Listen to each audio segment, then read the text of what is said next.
A TikTokot hogyan lehet használni a város marketingben, kifejezetten Pécset hogyan tudták ezt használni. Szeretném megkérni Gellin Elizabettet a Wyco Digital Agency-től, illetve Varga Pétert Pécs város önkormányzatától, hogy tartsák meg előadásukat.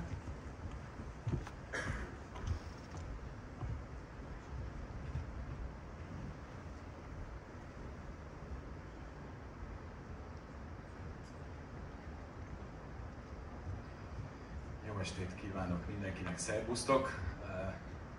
Pécsről, messziről, délről érkeztünk, igyekszünk egy kis pezsgést hozni itt az este hátralévő részéből, bár az erős fények miatt azért túl sok reakciót a közönség visszajelzéseiből nem biztos, hogy fogunk látni. Nagyon szépen köszönjük a felkérést, és egyáltalán ez egy ilyen megtiszteltetés, azt gondolom, hogy a jelen konferencián fel lehet szólalni, illetve nagyon élvezzük ennek a rendezvénynek a networking lehetőségeit is. Hiszen azt gondoljuk, hogy ez amellett, hogy digitális közösséget építünk, amellett az egy rendkívül jó lehetőség mondjuk az ilyen konferenciákon, hogy régi barátainkkal, kollégáinkkal, évfolyamtársainkkal akár találkozzunk. Ugye az idő rövidsége miatt azért igyekszem bele menni a témába is. Ugye az, amivel mi jöttünk ma, az igazából egy olyan projekt volt, amit azt gondolom, hogy az egyik legnagyobb bravúrja az, hogy ilyen rövid idő alatt sikerült szárba szökkentenünk, hiszen a csapatommal 2020. szeptembere óta dolgozunk egyébként a Pécsi Polgármesteri Hivatalban. Mi városon belüli egység vagyunk, néhány város ezt egyébként külön külső céges megoldásban látja el, ami azt gondolom, hogy sokkal dinamikusabb szerkezet, mint mikor egy polgármesteri hivatalon belül dolgozunk. Ezt csak azért mondom el, mert így azt gondolom, hogy még inkább átértékelhető az, amit elértünk. Gyakorlatilag megérkeztünk 2020. szeptemberében, volt egy honlapunk, ami 2015 óta egy pályázat keretében lett elkészítve. Magára lett gyakorlatilag hagyva, akkor volt rá egy forrás, és azt megcsinálták, és az úgy önmagában ugye el volt.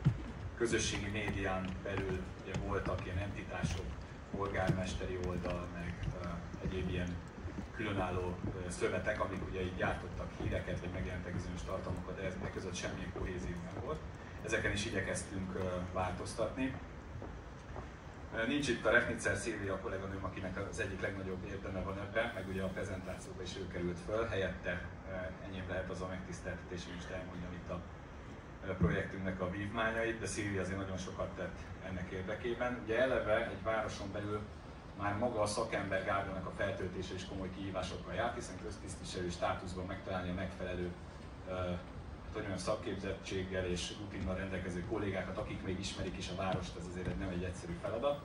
De Szilvi meg a kollégái, akik közül néhányan itt vannak, és nekik is nagyon hálás vagyok, hogy létrejöttek ezek a előrelépések. Hát ugye, hogy az elején egy márkakutatással indultunk, mikor 2020. szeptemberében megérkeztünk, ebből nagyon sok minden kiderült számunkra. Az embereknek, eleve, hogyha Pécsről beszélünk, akkor van egy ilyen benyomása, amit ugye mondanak, de mondjuk nagyon kevés volt a említés akár a helyi cégek kapcsán, hogy kéz aki eszükbe jut, akár híres emberek kapcsán.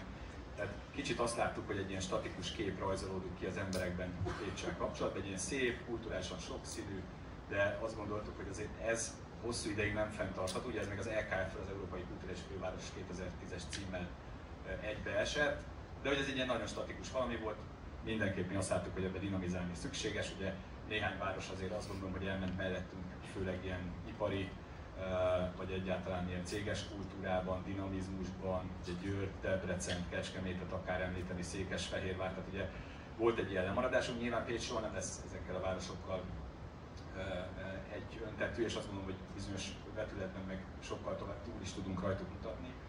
De azt gondoltuk, hogy mindenképpen szükséges egy új márkaépítés, és ezt egy új arculattal és marketing kommunikációval kívántuk elérni.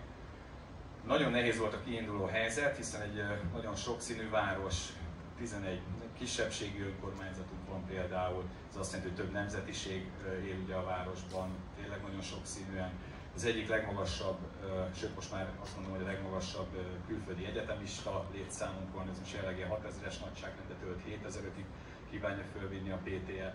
Akkor a PTE, ugye a Pécsi Tudományegyetem az egyik legnagyobb foglalkoztató, tehát ők is ilyen közel 10 000 embert foglalkoztatnak, emiatt egy ilyen nagyon tényleg fiatalos város vagyunk, dinamikus, rengeteg diákkal, tehát a diákoknak mondjuk az aránya a teljes lakosságon belül az is ilyen 25-30 ezres, tehát ez egy 140 ezeres lakosságszámnál azt gondolom, hogy egy nagyon érdekes adat. Tehát erre a sokszínűségre, kulturális beágyazottság, történelem, egyéb az is ilyen évezredes nagyság, ugye az épületeink, azt gondolom, hogy egy tényleg olyan kihívásra állítottak minket, hogy nagyon nehéz ezt egy arculatba leképezni, meg egyáltalán egyetértést kialakítani bizonyos dolgok mögött, úgyhogy fel volt adva nekünk a lecke.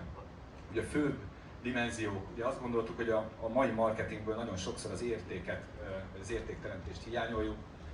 Itt a kollégáimnak mondtam, mikor idejöttünk, hogy nekem mindig először ez a Nissan reklám jut eszembe, tehát hogy valahol az értékek azok teljesen eltűntek a mai világban. Én azt gondolom, hogy ezt nem tehetjük meg, hogy egy városnak, vagy városmarketingnél az értékteremtést kihagyjuk a gondolkodásból, így ezért ezen 4 mesdjén, ugye a kultúra, a tudomány, a természet és a Pécsi Kötőszövet mentén gondolkodtunk. Ugye ebben vannak nagyon furcsa dolgok, például a természet, tehát mi ugye sokszor azt gondoljuk helyiek, akik ott a belvárosban tevékenykedünk, hogy a légszennyezettség az nem tartozik a élmezőnyben. Még egy külföldi befektető mondjuk oda érkezik, ő azt látja, hogy milyen gyönyörű a mecsek, meg hogy egy ilyen teljesen zöld erdő vesz minket körül, szóval ez is egy ilyen nézőpont kérdése. De emellett ugye még a Pécsi Kötőszövetről nem beszéltem, a kultúrát, meg a tudományt már említettem. Ugye azt gondoljuk, itt sokan úgy hívják, hogy pécsiség, ugye a zenekarok kapcsán is lehet látni, hogy itt azért egy olyan összetartás van a fesztiválok kapcsán, a pécsről elszármazottak, és oda nagyon sokszor visszatérő, illetve hogy a kutatásunknak egy nagyon érdekes adat, ezt mindenképpen még említeném, hogy a országos átlaghoz képest, hogy ki mennyire szereti a lakhelyét, ebben mi egy 22%-os felül reprezentáltságot mutattunk, tehát gyakorlatilag 10-ből 9 ember az nagyon szeret ott élni, ami azt gondolom, hogy ritka adat, főleg, hogy ismerve ugye a magyarokat azért hajlamosak vagyunk így alulértékelni magunkat, illetőleg a környezetünket.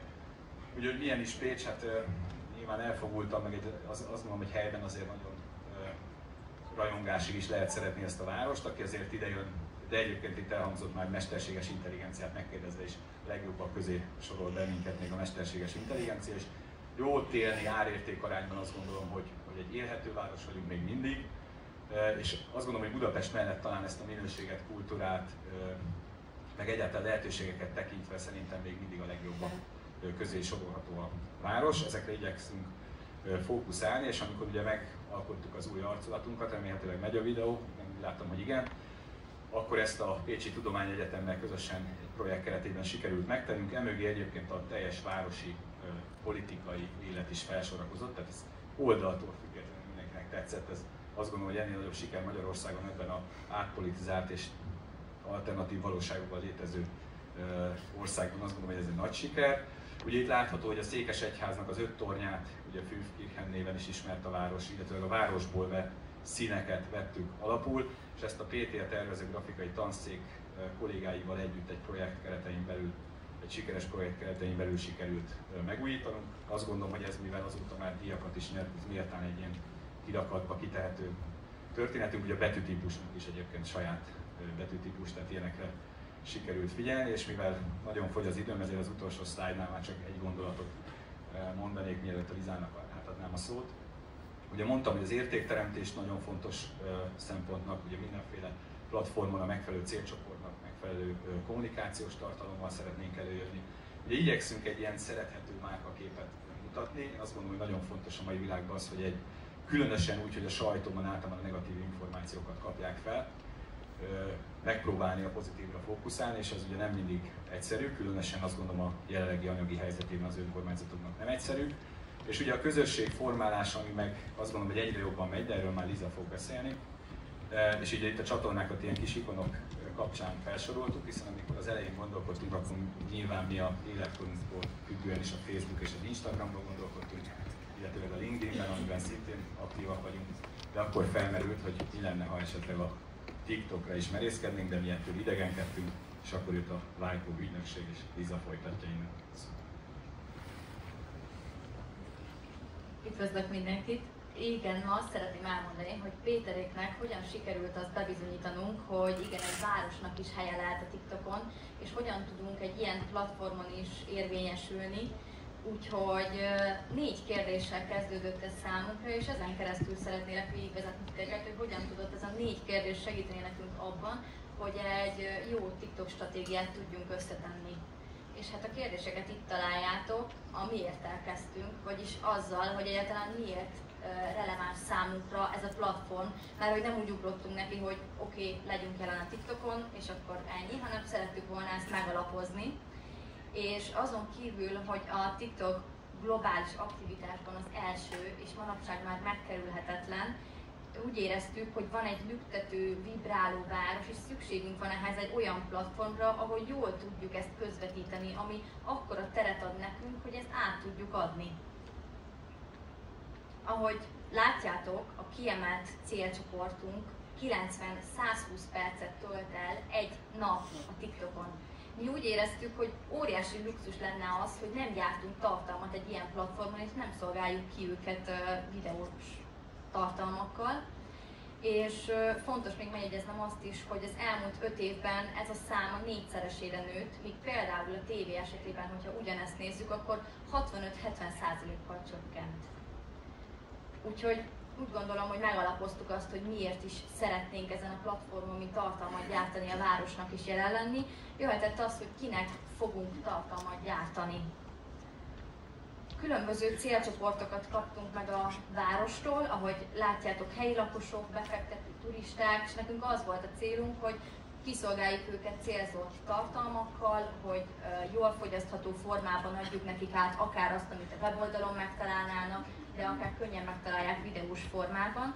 És érdekesség itt, hogy ha bár a LinkedIn ugye most indult el, nem is olyan régen, mi az elején ugye úgy szántuk, hogy oké, akkor a befektetőket majd a LinkedIn-en fogjuk megszólítani, viszont úgy gondoltuk, hogy időközben, amíg az nem indul el, addig miért ne készülhetne egy-egy videó, akár a TikTokra is, és tesztelhetnénk, hogy ott hogyan működik. Úgyhogy ezzel csak azt szeretném mondani, hogy érdemes kilépni abból a kis zónából, és mondjuk kipróbálni új dolgokat is, nem csak ugye abban maradni, hogy jó, akkor a B2B, az akkor maradjon a befektetők, a LinkedIn, és csak így összekötni ezeket. Úgyhogy ezek után ugye jött az a kérdés, hogy mit fogunk közvetíteni, milyen tartalmat fogunk átadni a mi közönségünknek, és hát a következő tartalmi pillérek voltak adottak, és mi szerettük volna, hogyha ezek a tartalmi pillérek a város identitását erősítik, és nem csak egyszerű trendekre alapulnak, hanem tényleg így mindent, az egészet egyben nézzük és összefügg. És úgy éreztük, hogy ennyi tartalmi pillérrel nagyon sokszínűek is fogunk tudni lenni, úgyhogy mondhatnám azt is, hogy könnyítette a munkánkat. Természetesen ezek nem feltétlen egyenlő súllyal jelentek meg a videókat tekintve, hanem nagyon változatosak voltak. A valóságban ez hogyan is nézett ki? Hát itt elmesélnék egy-két sztorit, hogy milyen volt egy-egy forgatásunk, mert hogy volt olyan forgatásunk, hogy a pécsi karácsonyfa, ami 16 méteres volt az utóbbi évben, én 20 méterre fölemeltek fölé egy kosárban, egy emelőkosárban, hogy onnan készíthessek egy snittet, mert úgy éreztük, hogy azzal még valami extrát tudunk adni, és egy kicsit feldobjuk a videónkat, de volt olyan is, hogy a kökényi hulladék lerakó telepen kezdtük a napunkat, ahol emlékszem, hogy a kontaktunk azt a kérdést tette fel először, hogy melyik helyre szeretnénk menni először forgatni, ahol sok légy van, vagy ahol kevés légy van. Mi megmondtuk, hogy hát legyen mindkettő, de főleg a sok legyes, mert hát azért jöttünk, hogy valódi tartalmakat adjunk át, és igazi, valódi hatást érjünk el a TikTokon, és ez a platform, ez pont erről szól, hogy igazinak kell lenni, valódinak, hiszen ha egy kicsit is megérzik, hogy ez reklámszavú, akkor azonnal tovább lapoznak. Volt olyan is, hogy a korcsolyapályán tanultunk, akár miközben megcsináltuk a videót, vagy szápoztunk, és olyan is volt, hogy gasztrohelyekre jártunk, ami az egyik kedvencem, mert hogy minden egyes vendéglőhely úgy érezte, hogy missziója, hogy minket megetessen, úgyhogy gondolhatják, hogy a 4. hely után már tele pocakkal tértünk haza. Tehát nagyon-nagyon sokszínűek voltak a tartalmai, nagyon sok helyre mentünk el, és ezután egy eléggé fontos kérdés jött, hogy ki lesz az, persze itt már ugye egy kis betekintést adtam az előző dián, de hogy ki lesz az, aki szerepel ezeken a videókon. És itt szeretném megjegyezni, hogy a TikTok esetében ez egy platform specifikus kérdés, hogyha akár aki TikTokozik, az tudja az Aldis Esztert, Aldis Jenőt, de hogy ugye itt a karakterépítés az egy adott dolog. És mi fontosnak véltük azt, hogy felépítsük a csatornánkat egy olyan karakterrel, aki hiteles tud lenni, és aki a Péter által elmondott márkaértékeket a valóságban egy személyben így megtestesíti. És a városmarketing csapata megtalálta a Kövit, azaz Kövér Andrást, ő lett az arc, aki helyi, hiszen amúgy idegenvezetéssel is foglalkozik, karakteres, nyitott egyéniség, akinél mondhatom azt, hogy a lokálpatrióta szellem az teljesen kimerült, és elmondhatom, hogy a 1,5 éves forgatások alatt, amióta együtt dolgozunk, szerintem ő a pécsiség a DNS-ében van kódolva, tehát hogy úgy született, úgyhogy mindenkinek azt kívánom, hogy találjon egy ilyen szereplőt, mint ő, és nekünk úgy is könnyítette a munkánkat egy ilyen szereplő, hogy mivel nagyon jól ismeri a várost, és olyan helyeket is tud, amit mondjuk akár úgy, hogy helyi cég vagyunk, mert hogy pécsiek vagyunk mi is, nem feltétlenül tudunk, segíteni tudott a skriptekben. Tehát, hogy volt olyan, hogy együtt tudtuk megírni azt, hogy pontosan hogy nézzen ki az a videó, hova menjünk, hogyan lehetne jobb, mert ő hozta azt a tapasztalatot, ami neki megvan, a város hozzátette azt a kapcsolati hálót, ami lehetővé tette, hogy olyan helyekre eljussunk, mint a hulladéklerakótelep vagy bármi egyébre, mi pedig hozzátettük azt a szakmai tapasztalatot és szakmai látásmódot, amivel ezt az egészet sikeressé szerettük volna tenni. És azért a főszereplő mellett fontos volt a közösség szerepe, hiszen ahogy Péter is említette az elején, ugye értéket szerettünk volna teremteni, közösséget felépíteni, és itt jött képbe az, hogy igyekeztünk bevonni a helyi vállalkozásokat, a helyi intézményeket, vagy az utca emberét, és például, amikor megnyitott a Diana téri piac, akkor ezt leforgathattuk volna a főtéren, leforgathattuk volna mi ezt egy stúdióban, tökéletes fények mellett, de megint csak jön az a kérdés, hogy akkor hogyan lettünk volna valódiak, hogy értünk volna hatást, hogyha nem úgy, hogy 4:45-kor felkelünk és kimegyünk arra a piaci nyitóra, és ott vagyunk helyben, és így ilyen screenshotokat tudunk bevágni a videóból, ahol a helyi arcok mosolyognak korán reggel 5-kor, mert ott voltunk, felvettük, boldogok, hogy részesei lehetnek ennek az egésznek. Úgyhogy a 1,5 év alatt egy ilyen kapcsolati hálózat alakult ki a város és ezek a helyi vállalkozók, intézmények, résztvevők között, amivel mi úgy tudtunk profitálni, hogy tényleg olyan helyekre tudtuk bevinni a nézőinket. Elkezdtünk ilyen backstage videósorozatot, ahol bevittük őket a színház kulisszái mögé, voltunk például a Paróka és Bajusztárban, meg egyebekben, hogy ezekből ilyen módon profitáltunk, hogy nagyon sokszínű helyen voltunk, és nagyon sokszínű tartalmakat tudtunk készíteni. De akkor nézzük mindezt a gyakorlatban, mert hogy gondolná az ember, hogy mindent jól megterveztünk, mindent jól kitaláltunk, tök jól elindult a dolog, és berobbantunk a TikTokon. Hát nem úgy történt, ahogy ezt vártuk. Mert hogy emlékszem, hogy szó szerint megizzadtunk az első tartalmakért, 38 fokban volt az első forgatás, nagyon jól esett, és itt a város 5 tornyát, szabadtéri programokat, selfie spotokat forgattunk, tehát érdekes témáink voltak, sokat készültünk, de mégsem mozgatta meg a közönségünk, mégsem jött az a siker, amit szerettünk volna, amiért dolgoztunk. És akkor mit csináltunk? Újabb kérdést tettünk fel. Oké, mi hiányzik? Úgy éreztük, hogy ebben a körben gondolkozunk, de hogy még mélyebbre kell mennünk, mind a tartalmakban, mind a célcsoportban, még jobban kell specifikálnunk ezt az egészet, akár jobb call to action-ökkel a végén, akár jobban kigondolt kezdésekkel, tehát még mélyebbre kell mennünk, mélyebbre ástunk. Ahogy ezt megtettük, jöttek az eredmények. Ezt el kell mondanom, hogy itt minden organikus, amit láttok végig, tehát sosem volt fizetett hirdetés az oldalon, és ezek az eredmények azonnal láthatóvá váltak. Kettőfajta típusú videót is nézhetünk itt, ugye az egyiken például az e-roller használatát mutattuk be, pontosan elmondtuk, hogy mennyibe kerül az e-roller, hogy melyik applikációval lehet ezt letölteni, hogyan lehet használni, hol lehet letenni, tehát tényleg az volt a célunk, hogy minél többen lementsék és tovább küldjék olyanoknak, akik mondjuk még nem tudják, hogy hogyan kell ezt használni. És ahogy nézzük az eredményeket, jöttek is azok, amiket szerettünk volna elérni. A másik videó a reptér újranyitásáról készült, ami nagyon nagy esemény volt Pécs városában, és mindenképp szerettünk volna egy hangulatot átadni. Azt szerettük volna, hogy az emberek érezzék, hogy olyan legyen, mint hogy ők is ott lennének. Hát a kezdést, azt konkrétan úgy vettük fel, hogy szerettük volna, hogy a repülő az mindenképp landoljon, amikor mi elkezdjük a videót, úgyhogy Kövit beállítottam, minimum 5-ször, hanem 10-szer felvettük, hogy jó, biztos jó legyen, és amikor landolt a gép, felvettük a videót, és még a mikrofon is be volt kapcsolva, akkor nagyon örültünk utána, hogy ez jól sikerült, és ahogy látjátok, az eredmények is ezt igazolták. És hát a sikerek tovább folytatódtak, mert hogy ugyanaz a tartalom például 3 platformon organikusan ilyen különbségekkel teljesített. Ugye látható az, hogy a TikTokon 166 000 embert értünk el, és itt pedig azt jegyezném meg, hogy ugye mi a legelején tudtuk már, hogy ez egy olyan platform, ahol nem kell követő ahhoz, hogy nagy eredményeket tudjunk elérni. És tudtuk ezt, és tudtuk, hogy nem kell feladni, hanem tovább kell mozogni ebben a dologban, és itt jött az, hogy meg is lett az eredménye, és tudtuk hozni azt, amit szerettünk volna. És hát végezetül hadd mondjam el, hogy miben is mérhető még számunkra a siker, mert hogy nem csak online tudtuk mérni számokban, de offline is megvalósult ez, hiszen amíg másfél évvel ezelőtt úgy nézett ki egy forgatásunk, hogy kimentünk utcaembere videót felvenni, azaz ugye megszólítani az ott járókelőket, addig vagy elfordultak, vagy elmentek, vagy nehéz volt, és akkor kim voltunk a hidegben, nem akartak megszólalni.